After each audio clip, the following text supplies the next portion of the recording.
જ્યારે ગાંધી બાપુને દેશને સ્વતંત્ર કરવો હતો ત્યારે યુવાનોએ જ મદદ કરી. એવી રીતના આપણા ભારતને વિશેષ આધ્યાત્મિક શક્તિ એ શું છે એના ઉજાગર માટે સ્વામી વિવેકાનંદ બધે ફર્યા. પણ હવે એવો સમય આવ્યો છે કે માનવો દ્વારા ઘણું બધું કર્તવ્ય થઈ ચૂક્યું છે અને તે છતાં પણ આપણે આપણા દેશની દશાને જોઈ રહ્યા છે.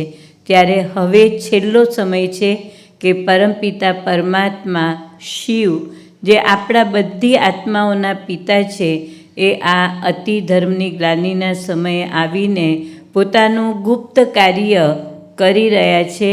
અને એ કાર્ય પણ બાળપણથી લઈને યુવાનો દ્વારા એમણે આ કાર્યની શરૂઆત કરી.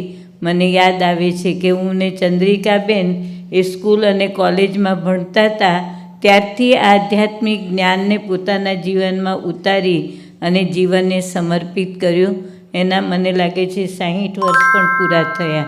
તો યુવા કાળની અંદર પરમપિતા પરમાત્માએ બ્રહ્મા દ્વારા આવી નાની નાની બહેનો અને ભાઈઓ દ્વારા જ કાર્ય શરૂ કર્યું અને આજ આખા વિશ્વની અંદર આટલું સુંદર કાર્ય એ બાળકો અને યુવાનો દ્વારા જ સફળ થયું છે.